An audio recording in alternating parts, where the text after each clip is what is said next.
So, before we start the next part of our video for the Robbins and Myers, I want to take a quick look at this Delco. This is a fan that I basically restored about 2 years ago, and oil is getting everywhere on this thing. And rather than fix the problem, I just stuck a rubber neoprene seal on the end of the shaft, and it's sealing up the front end of the motor. The correct fix is to actually clean out the oil return port, which is at the very front of the snout on the motor. What's happening is oil is leaking up into the bronze bushing, but not flowing back down. So the oil is leaking everywhere. In fact, all over the base, my fingers are soaked in oil. It was getting oil on the walls. This thing is, it needs help. And if you listen carefully, you can actually hear it. It sounds a little weird. It's because the motor, or the rotor is not in magnetic center because of that little jury-rigged fix that I made on it. And so it's not running within magnetic center, so it's whining. Not good. So when we're done with the Robbins and Myers, we're going to take that back down to the old shop, and we're going to fix it. And fixing that fan will involve replacing, because I'm going to finally have a kit of fiber washers. I'll be able to do it right this time. Now, I don't have my my painting supplies for the body of the fan, but I do have what I need to paint the base. And we're going to work on that today. So the underside of the base is kind of nasty looking. It's very rusty, very gross. And I'm not going to sand this all smooth and make it pretty. I just want to stop the rust, first of all. But what I want to do, most importantly, is, just stop the rust. So I'm going to get this heated up with a heat gun to evaporate off any moisture that might be stuck in there. And we're going to get some stuff to deal with, So let me get my heat gun all prepped up here. And we're going to heat it up to burn off, evaporate off, whatever, any rust that might still be present, or any water, sorry, it's in there. This heat gun, this is my Harbor Freight heat gun. I actually like this thing. It was very cheap. I bought it back in 2013. I think I paid like $20 for it. And you know what? It does a half-decent job.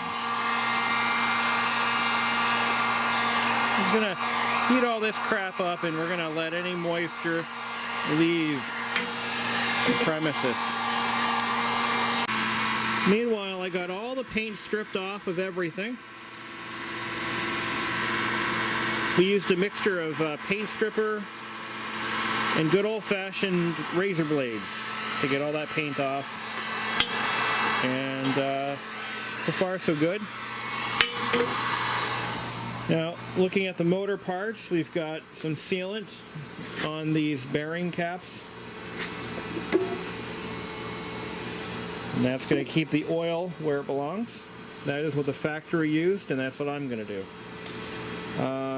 All the paint has been removed from everything else.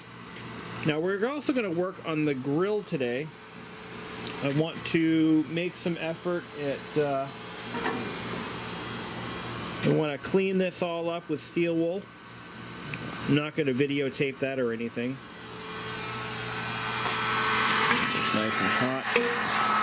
Occasionally reposition this guy. Wow, that's hot.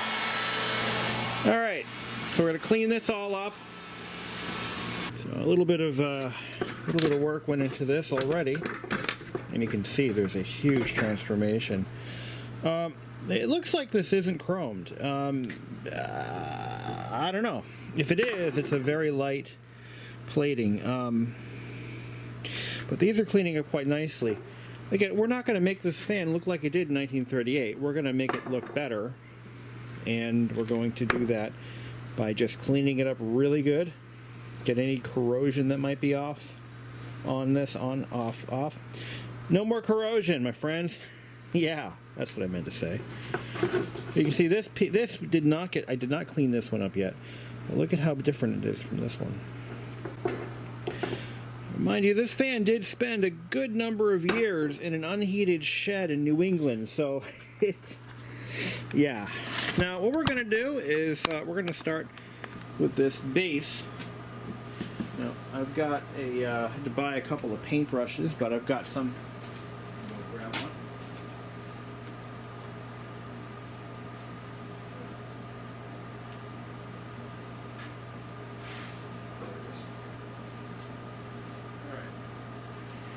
So, what I'm going to be using right now is it's called Rusty Metal Primer.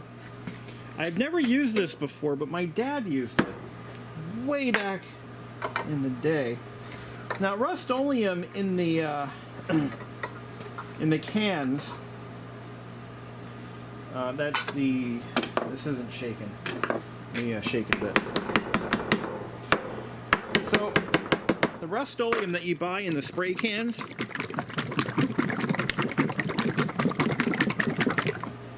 and the stuff that comes in these paint cans is a completely different product. So the Rust-Oleum spray paint is more of an enamel. It's not the same formula that they put in these types of cans. And this stuff here seems a little thin to me. I'm going to grab a paint stick and find a paint stick. Yeah, there we go. So the stuff that comes in the cans like this is very thick. It's definitely an old-fashioned oil-based paint, which I'm not sure. I'm fairly certain it's a different product than what you get in these cans. But my dad used this stuff way back in the day as a primer for the oil tank we had in our yard. We lived, I think I mentioned this in a previous couple of videos, but I grew up in a mobile home park, and everybody had oil tanks outside of their houses, and those tanks would often rust on the outside. Of course, they were rusting on the inside, but nobody really paid no mind to that. But anyway, so what we would do is you take your Rust-Oleum Rusty Metal Primer and you paint the entire tank with this stuff. And you just brush it on, and then you coat it with a Rust-Oleum enamel.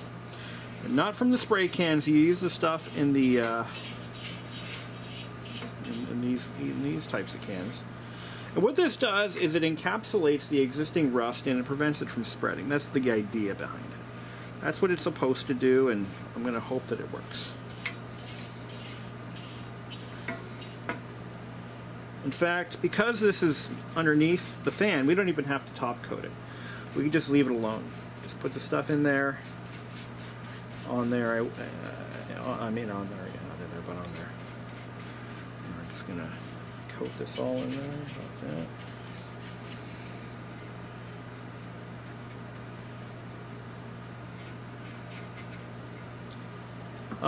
If I were,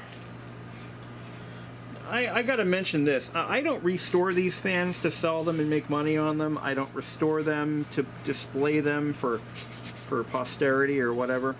I restore them because I actually use them. I use these fans in my home. So I'm not doing a concourse level restoration. This is really just to keep this thing on the road, if you will.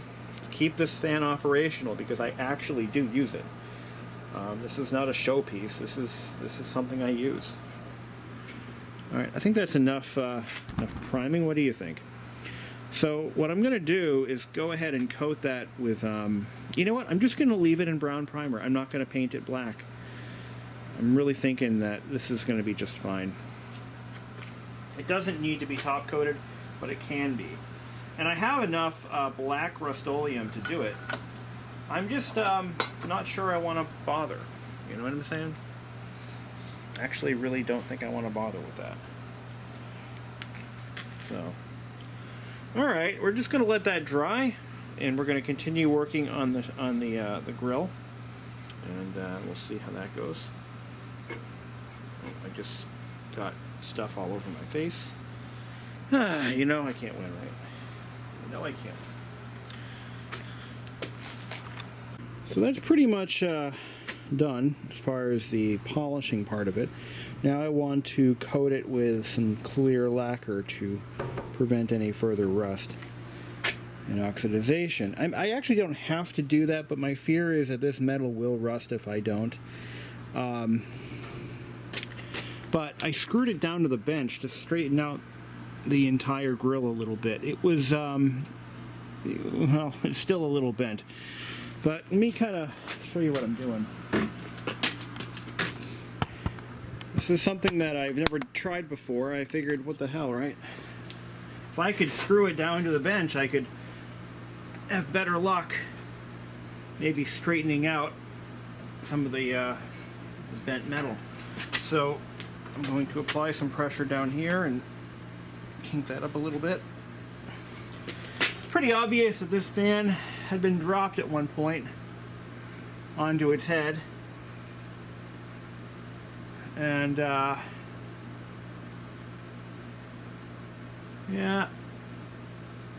I think that's as good as we're gonna get it.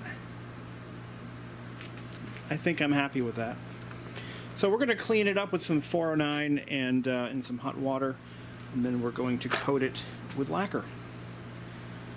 And for some of the tight spots, I used a drill with a wire wheel on the end of it. Actually, a wire cup. That works pretty well. But we want to clean it up as best as we can because we're not going to be able to go back and do it again. A lot of this, by the way, when I got this fan, I didn't buy it. I got it for free. When I got it, like I was mentioning in the first half of this video, it was covered in nicotine from the previous owners, and absolutely covered. I mean, this fan was more nicotine than it was metal.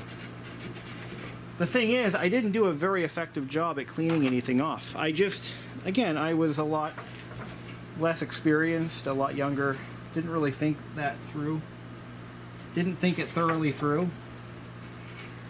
So I just kind of painted over some of the nicotine stains on the body of the fan. I didn't think anything of it. And of course, you look at it years later with more experienced eyes, and you're like, what the hell was I thinking? But as for the grill, you know, I just kind of let it be the way it was. You know? I just cleaned it up a little bit. I'm actually starting to have second thoughts about the clear coat on this. I don't think it's necessary, but I know it is. I have to do something to treat it. Maybe not. Maybe not, you know, it doesn't look too bad. Maybe we can leave it just the way it is. You know what I'm saying? Maybe we can just put the badge back on and leave it the way it is. Something to consider. Alright, so I went around with a wire wheel while I'm waiting for this stuff to dry. So I took the wire wheel around the whole base to get rid of any flakes, because this is where it matters. Now you see this entire perimeter of the bottom edge of the whole thing is a little bit pitted. It's nothing a little primer can't help. You know what I can do is I can apply some primer, a couple extra coats to the bottom of this and sand it smooth and then coat it again. It's often how you Alright, I think it's time that we do something with this switch. What do you think? Right now, I'm trying to get this the switch knob off, and I am not having any luck. I'm trying to remember how it was attached in the first place. I don't want to break this switch because it's pretty much impossible to find another one like it. Well, today anyway. I mean, I guess I could start the search, but so what we got to do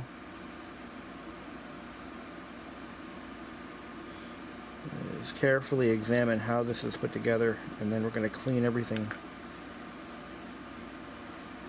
It's pretty straightforward stuff right there. I'm going to unscrew this. So, get this all apart. Alright.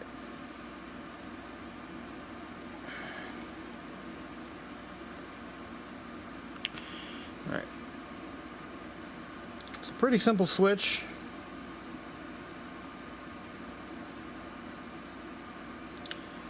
And it looks like we got 3 positions: off, low, and high. And this traveler goes over here. I'm going to call it a travel. I make it up my own words here. It's okay, right? So that's it's going to be off, so low.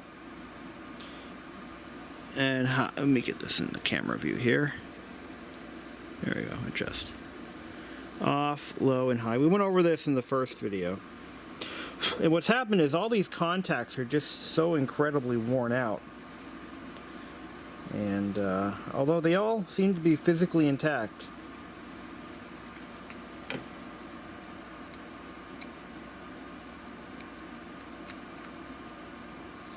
and if we tighten all the lugs, yeah, I see what's going on. See, these are loose. These are very loose. And I'm going to pull this switch apart and see what we can do about it. I'm going to start by cleaning the rotary contact. We're going to use my favorite steel wool in WD-40. Alright, so I got this all powdered up. Now let's clean these contacts as best we can so that they shine again.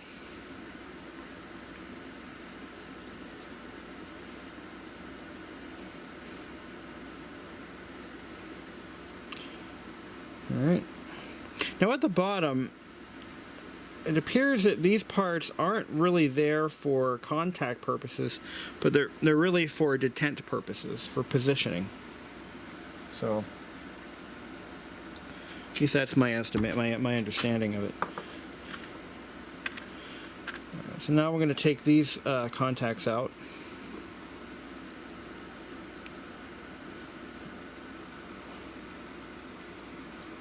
Maybe there's a way we can put them in a little better.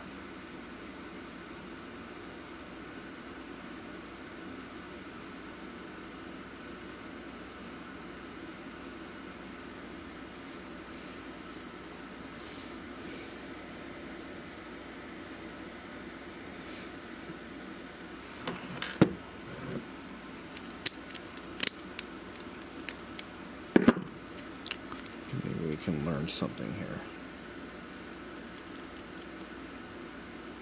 This is all pressed and stamped together, so that's that.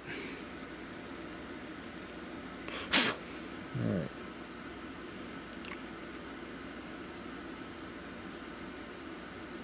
But yeah, the real crux of the problem is that these especially this contact right here, it is wobbly, even with the screw tightened down. And I'm really questioning the design here with this switch. It's loose, but I can't remove it, which makes no sense. and it just doesn't want to come out.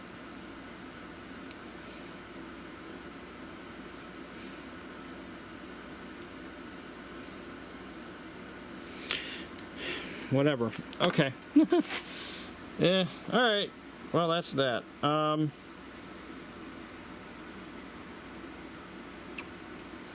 me see if there's any way I can pull this tab out.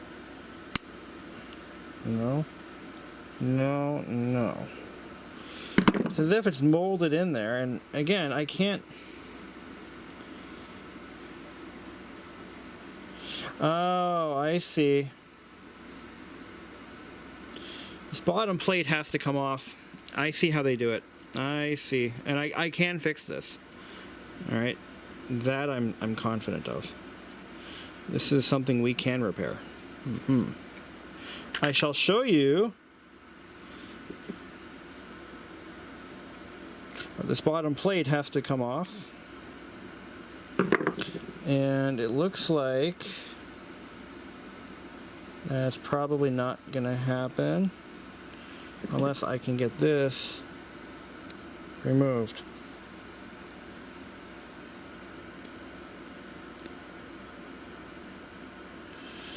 Ah, I see what they do. They punch it here so that you can't rotate it. Those bastards. Okay, so here's our switch. I came up with a possible solution. We're going to call it Plan B, and I'll tell you why in a minute. But Plan B involved gluing these brass plates in place. And I gotta say, that may just fix it. Actually, I think it will.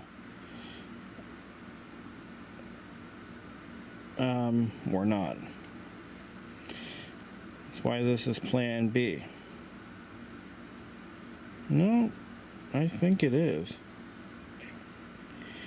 So,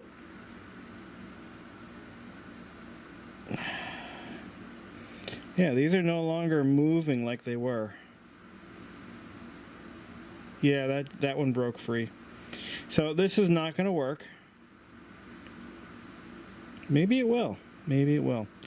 Well, anyway, the reason I call this Plan B is because I just ordered a Carling 4-position switch. That's on, low, medium, high. And I found that I looked at the this is I believe the same post size as the GE Vortelex, and I looked on the GE Vortelex forum to see what those guys are using, and they are using a generic Carling 3-position switch. So if this doesn't work out, there's always that, or if that doesn't work out, there might be this. But either way, I think this is going to work. I don't feel any movement. Now, one of the things I tried to do was to use a hot soldering iron. Yeah, these are nice and tight.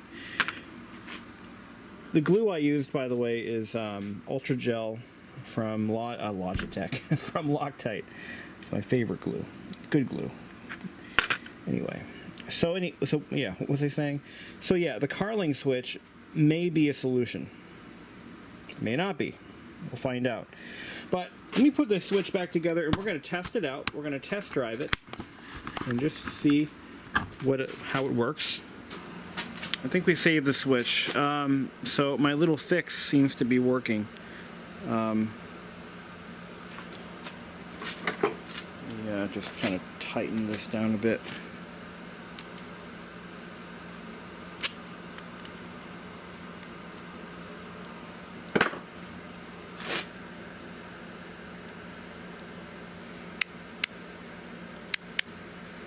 It's working quite well. And these contacts are no longer loose, so they'll, in theory, maintain contact rather than flop around. One thing we do need to do is lubricate it.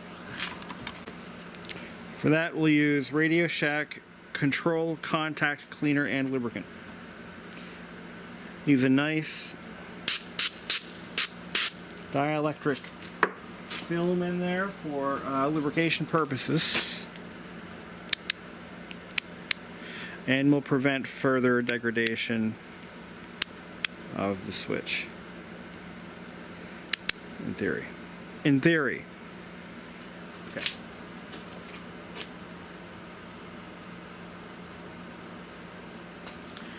So I can tell, without even using a multimeter, I know this stuff is still boiling off. I know that this will take care of her.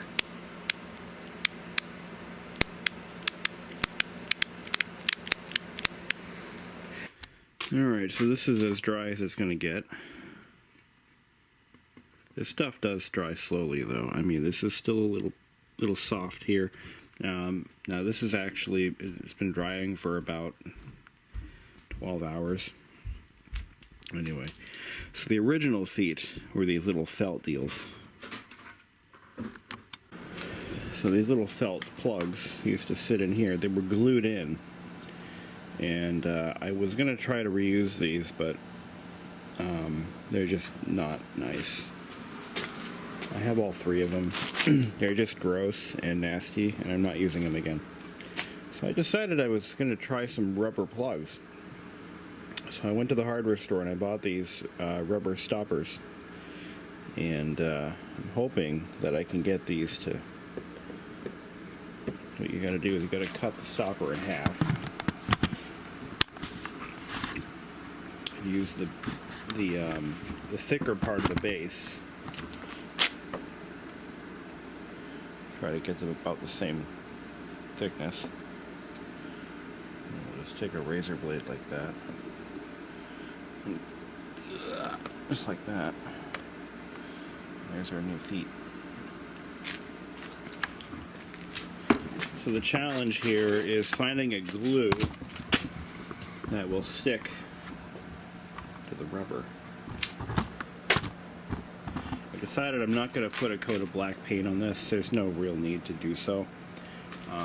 We're just going to leave it the way it is. But yeah, I got to find a way to glue these in, and I'm not really sure what I'm going to use for adhesive. I just looked through my inventory of grommets, and I have enough grommets to fill all of these wire passages. So. Alright, we're going to see how well this works. I've got this Formula 6000 stuff, and we're going to pop these little plugs in there like that. But I'm going to use this. This is a rubber cement.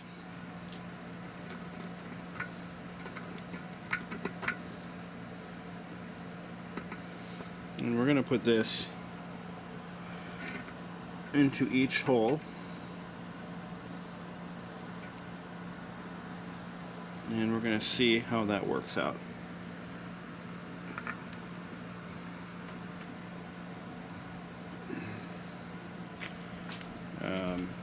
What's this stuff here?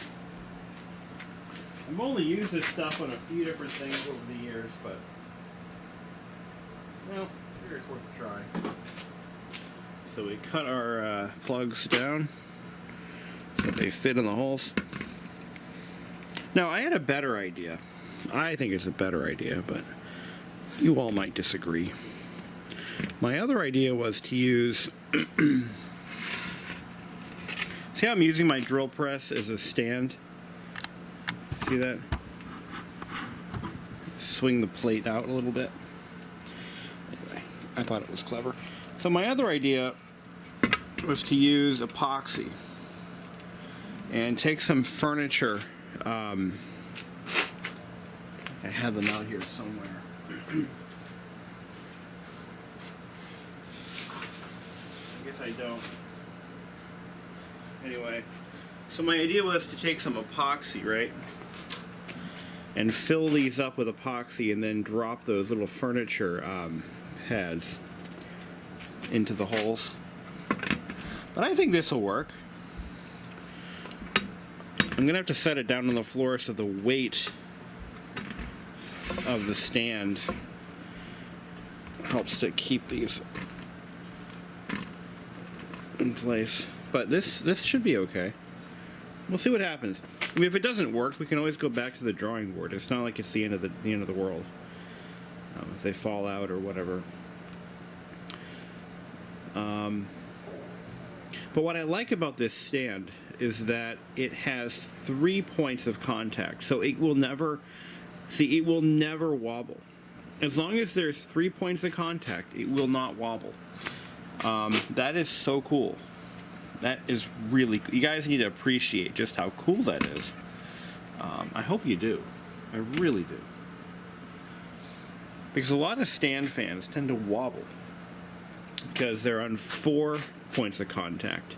But with 3 points of contact, it's always touching equally on either side. So that's 1930s engineering for you right there. Now, I cannot determine. I have tried and tried and tried. I cannot nail down a year of manufacture on this. I've been looking at Robbins and Myers ads, and I cannot nail this sucker down. Is it 19? But then the reason why, all right, it is a bullet back motor, so it has that streamlined motor design.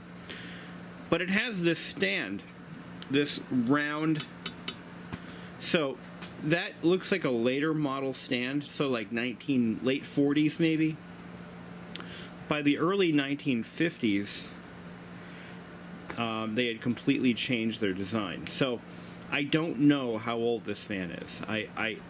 I call it a 38 because when I first researched it, I found that the double diamond grill, which is called so because of its design, 2 diamonds on top of one on top of the other, the double diamond grill.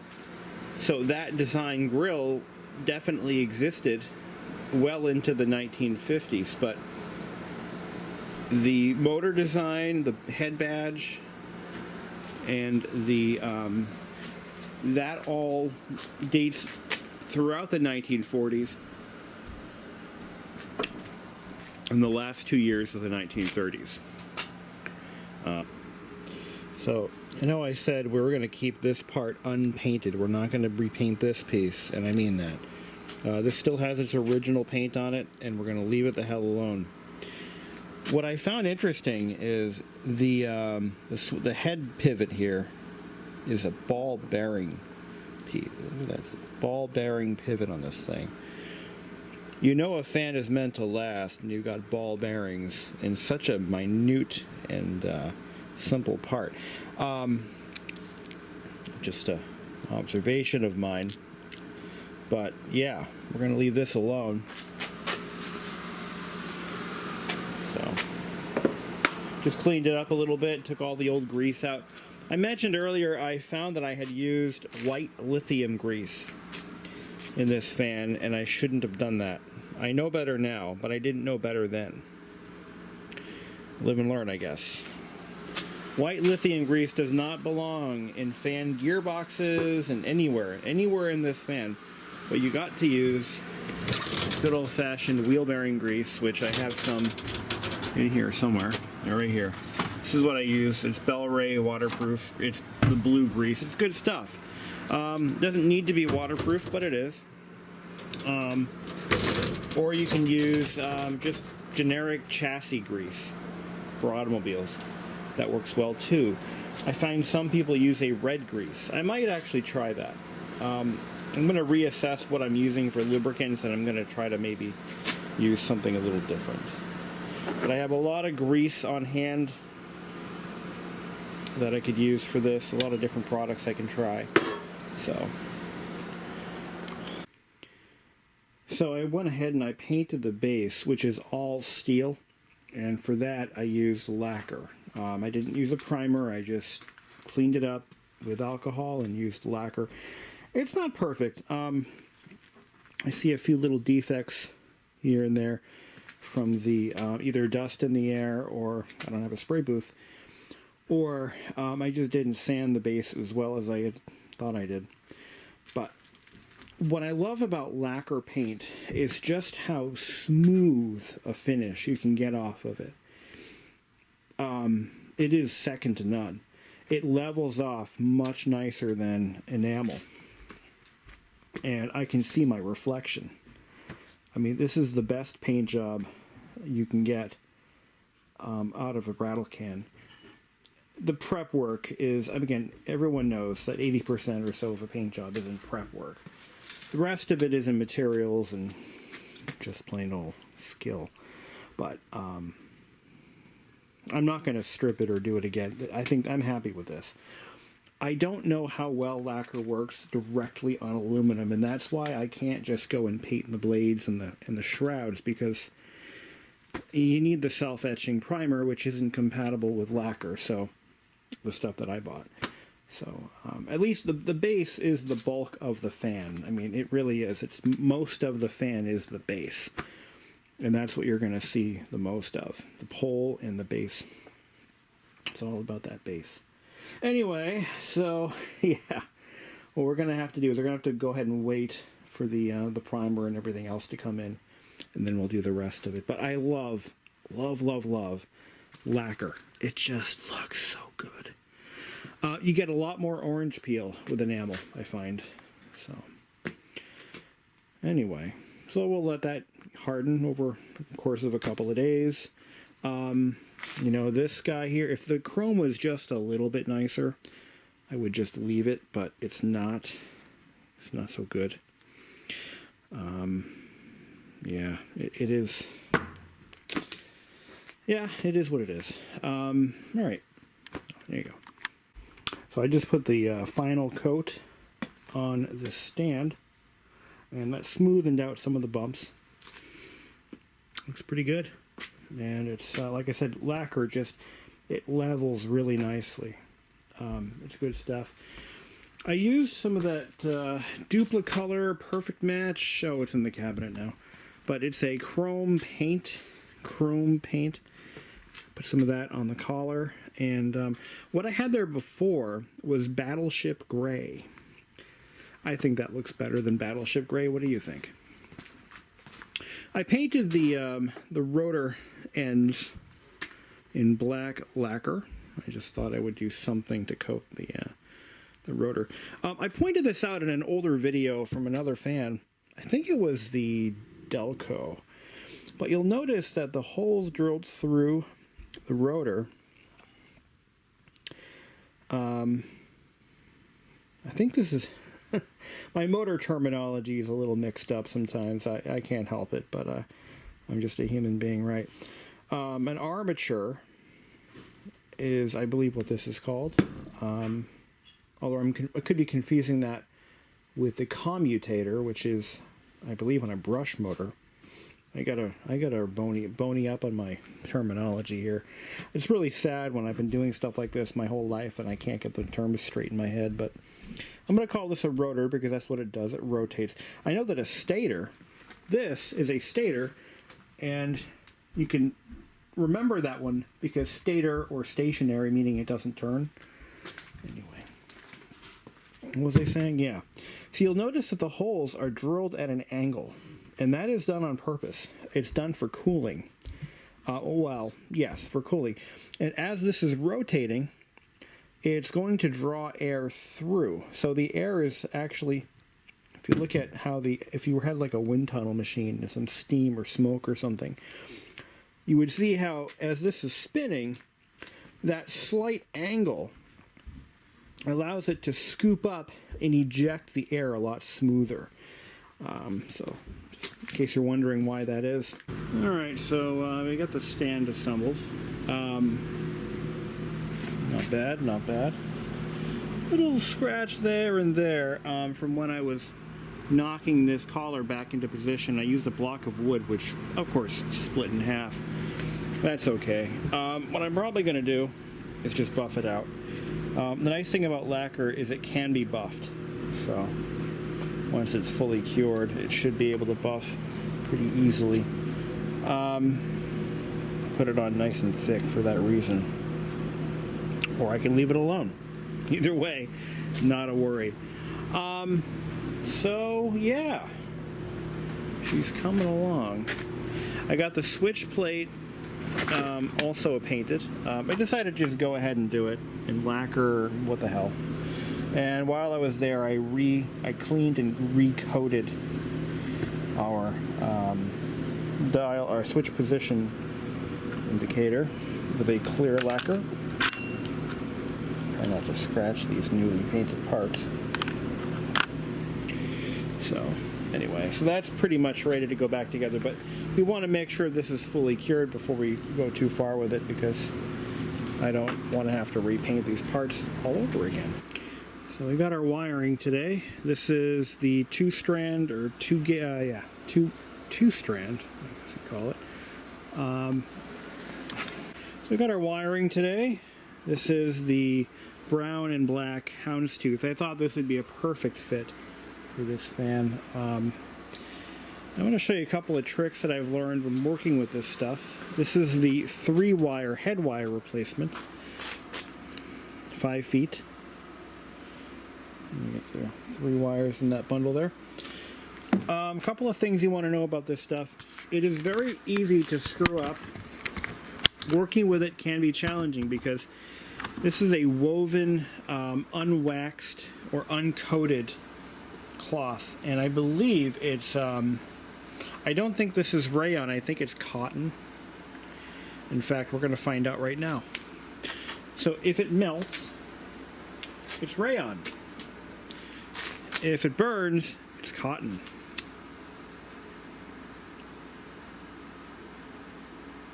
And that, my friends,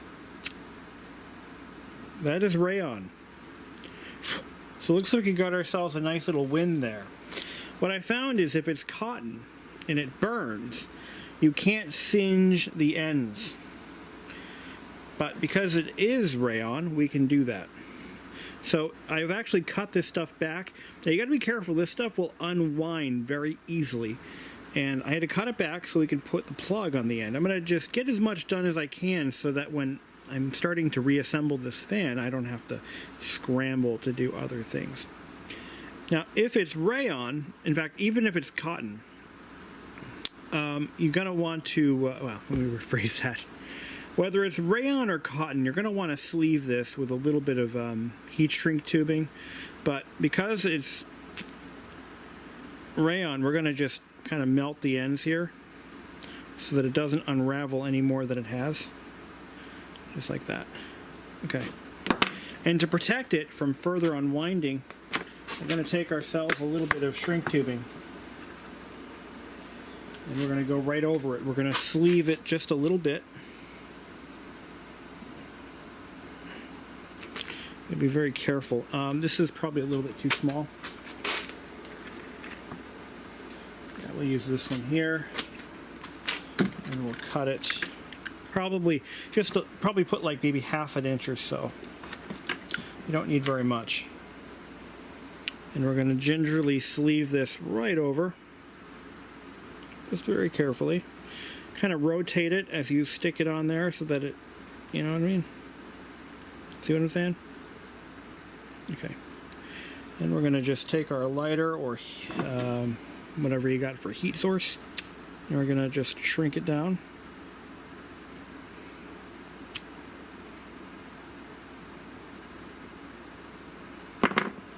Okay. Now what that does is it protects it from fraying. Then we'll take our plug, and we'll try to size this up. We may have to trim some of this excess off. We're going to slide this into the plug. Alright, I think we're good. I might have a better plug. This one is a little bit too large. Let me try something else. Now, one of the things that makes these plugs so dangerous is that the way they're made, they don't really cinch the wire in any way, shape, or form. There's nothing to prevent that wire from being pulled out. They're also not polarized. So, you know, there's that. I'm going to strip back some insulation. I think we bought 18 gauge, so we're going to do that. Stranded 18 gauge.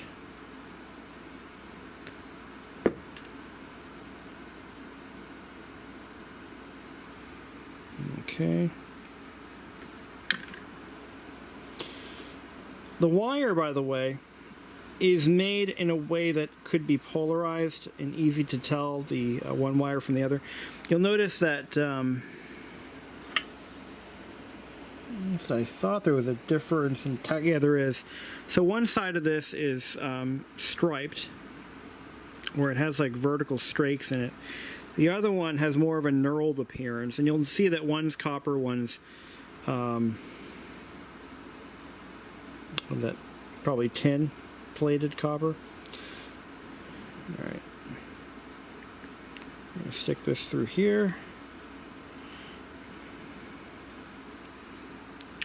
All right.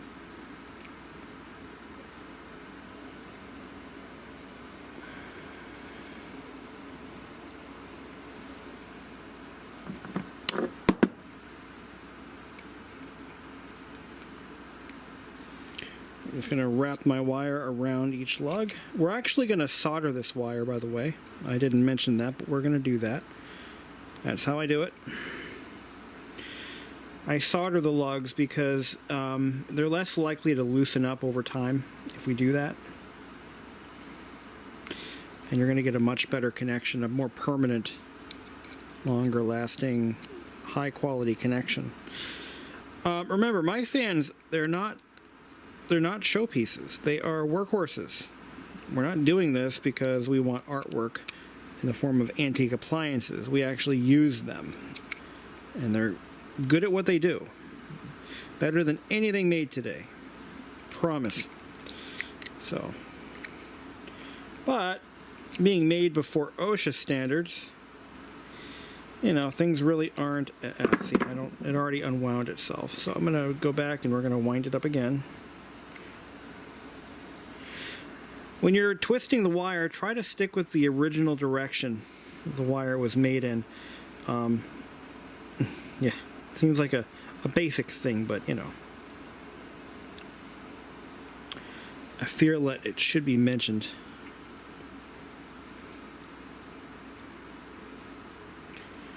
So I'm going to, yeah, it just wants to unwind.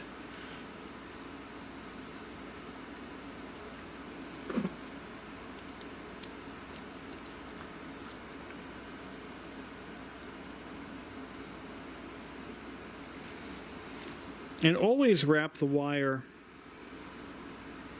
clockwise around a lug because you want it to go in the direction that it's threaded. Again, something that I think most folks know, but some don't. And we don't discriminate here. Alright, I'm going to get my soldering iron nice and hot, and we're going to solder those in place.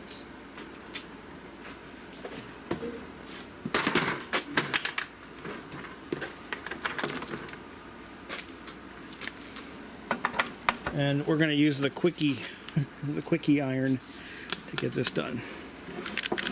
Instant heat, my friends. All right. Let's see if I can clamp this in place somehow.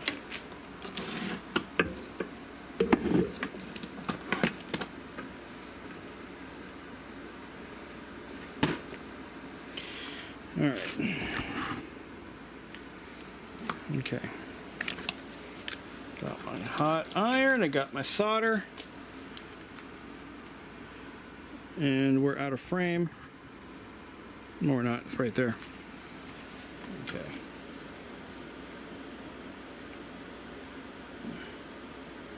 This is rosin core, this is what you use.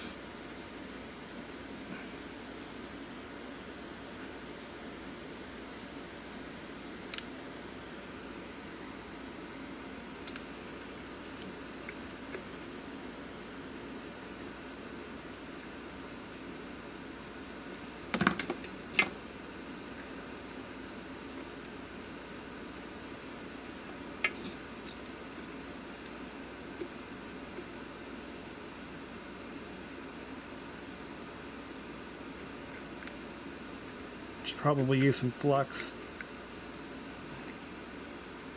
I can smell the rubber getting hot. That's enough. That should do it. Okay. Let me just get back to the other one.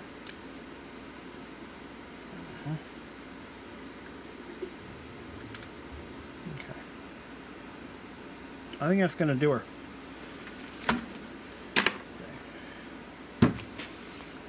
Okay. So our first electrical connections are made. The plug is now nice and connected.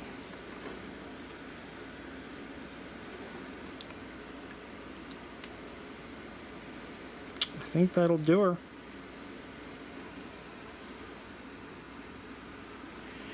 So, a little bit of heat shrink tubing is poking out from this end. That's okay. That just protects it from, you know, the mechanical movement while it's rolling around in the plug. And this stuff is, it's easy to fray this material. We don't want to let that happen. Okay. All right.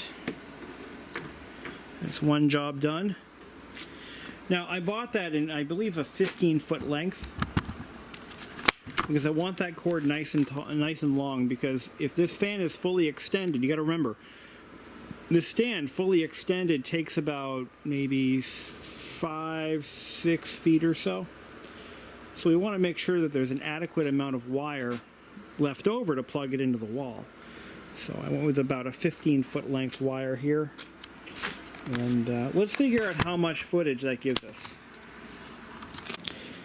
So that gives us just about 10 feet. So I was right.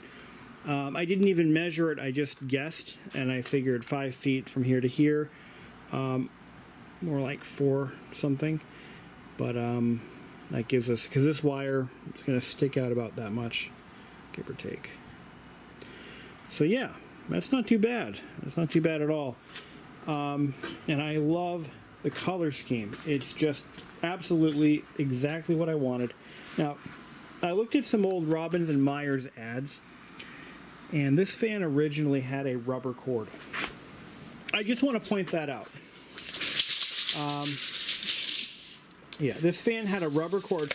In fact, if I were to have done this over again, I would have done the whole thing in this stuff here, the 3-wire, because it's much thicker and it would fill out those grommets a little bit better. But the one caveat of that is that cord has to be able to go inward and outward fairly easily. And by having the grommets oversized, it makes that a lot nicer and smoother. So this would work better, it would look better, but we would lose the ability, because again, this goes up and down. So we need to be able to easily manipulate that wire through that grommet. So yeah, you kind of give a little to get a little in some ways.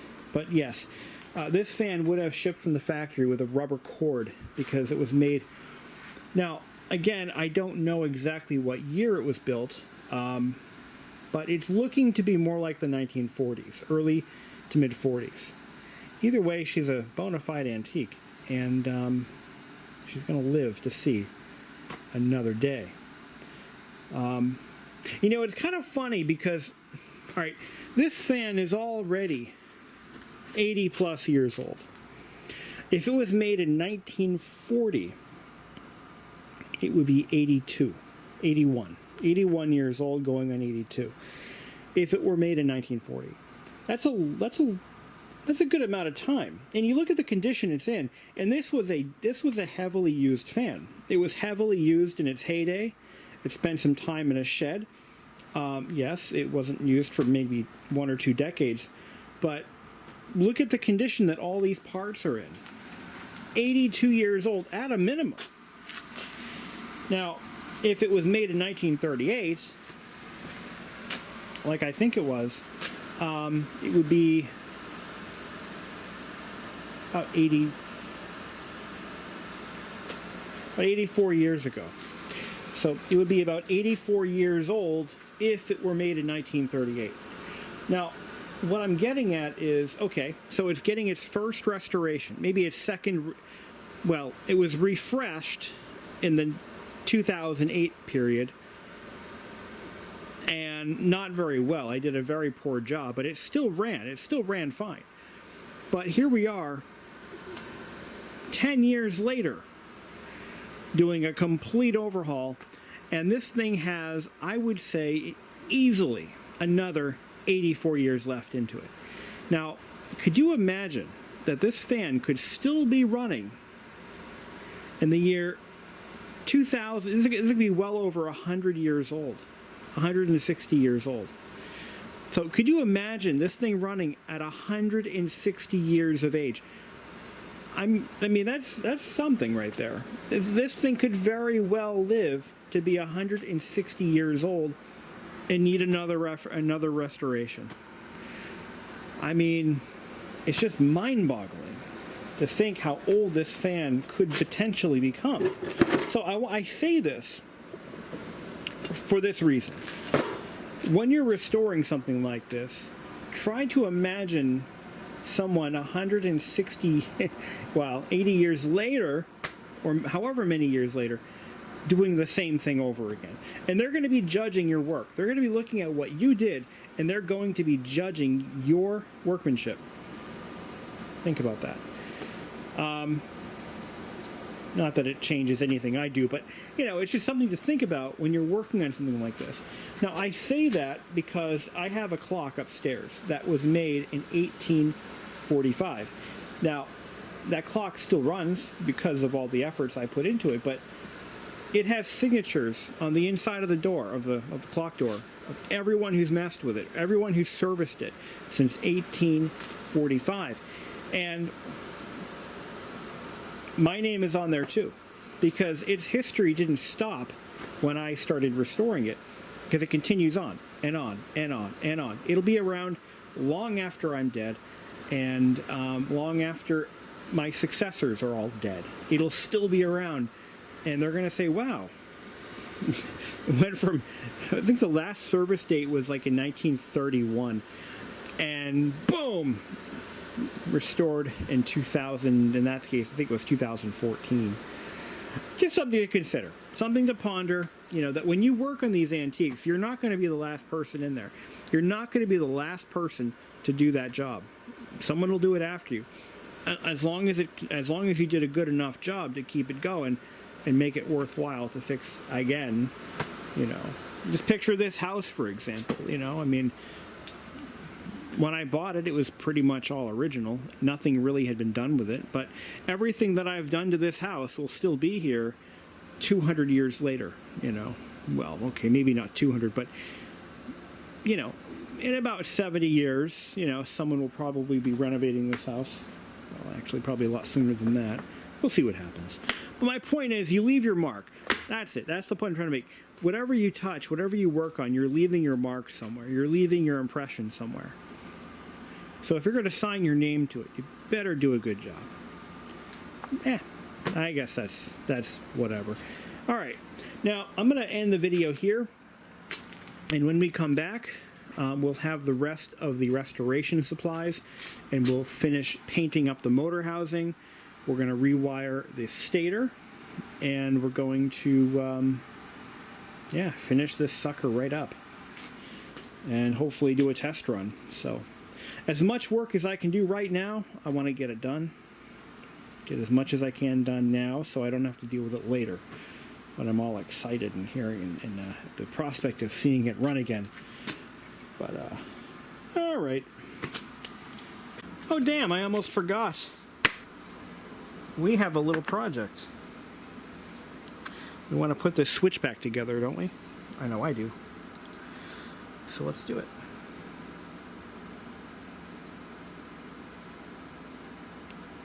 Make sure we get everything lined up just so. I almost made a terrible mistake just now. So let's figure this out. So in order for this to work, so that's gotta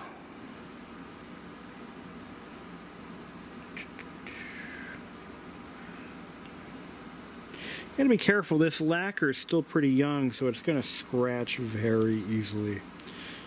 Let me just get this in there. What position did we leave it in?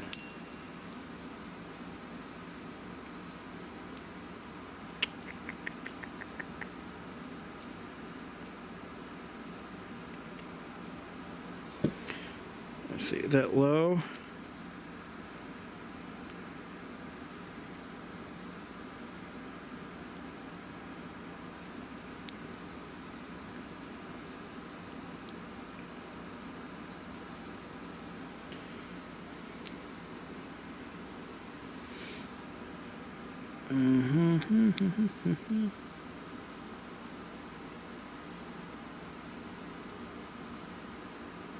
So this is low. Now that's high.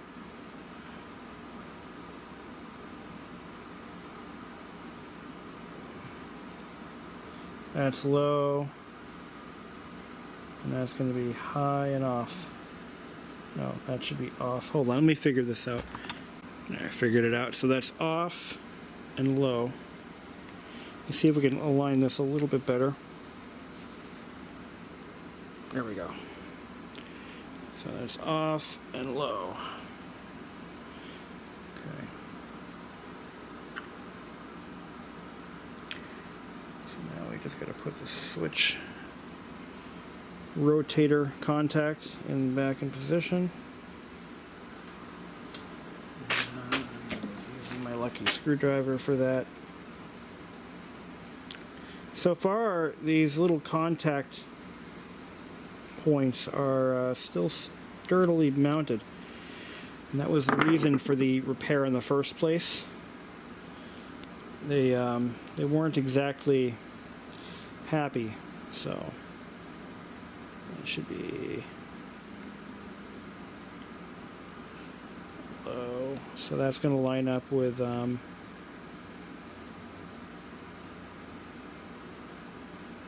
right there. So yeah, okay. I think that's about right.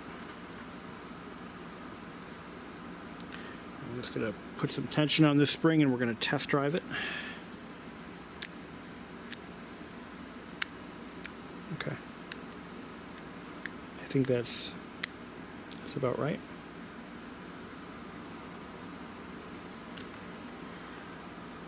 And we're going to put the spring in that little spot down there.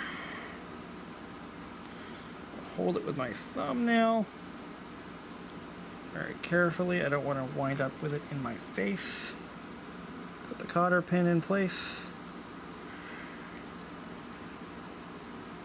Okay. I think we're good. So now we just have to hold that cotter pin through. Now I know I ordered a new switch, and you're probably wondering, like, why are you wasting your time with this one when you have a new one on the way? Well, the new one, as I mentioned earlier, is Plan B. I would rather use the original because it is the original switch.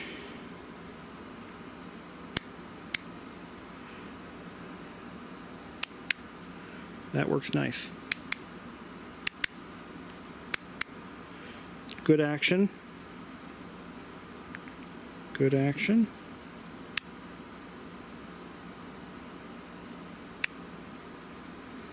Although something seems a little screwy here.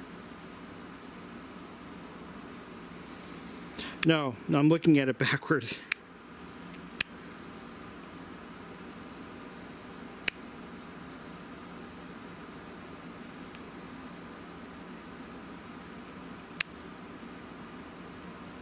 Yeah. Okay, that is definitely the off position. So, all right. So that all lines up, and we'll just get this little ring here, get that nice and tight as best we can.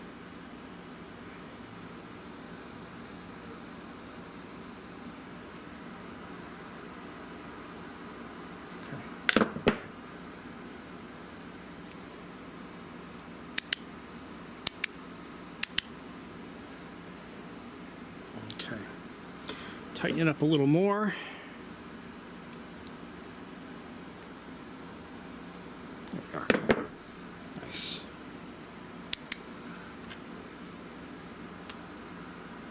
And I lost the screw, just kind of fell out of there. So this, again, is what the switch would have looked like originally before I messed with it a couple years ago.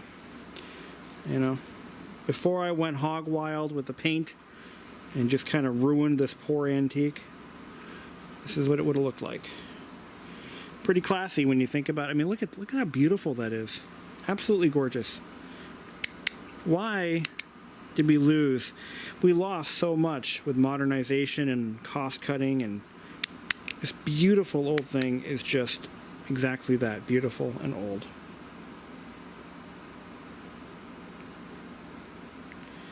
Absolutely gorgeous. Absolutely gorgeous. And it works. 84 years later, it still works. All right. Now that it's all together, we should definitely check it with a multimeter. So let me do that real quick. We'll get our multimeter set up. All right. So first, I'm going to check for continuity in the high position. And I'm going to move it a little bit.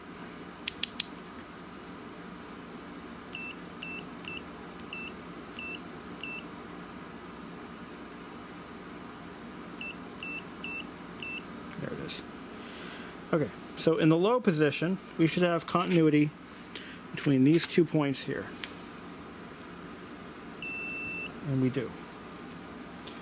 We certainly do. I should get myself some test leads and alligator clips.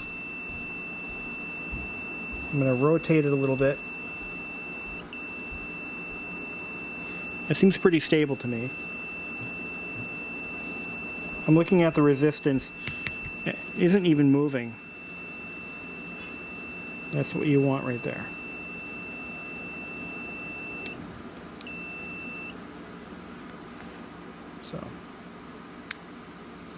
So now in the low position, we're going to do the same.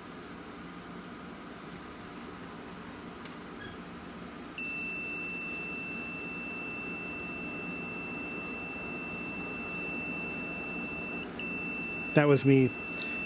You just hold. I kept losing my grip. Here we go.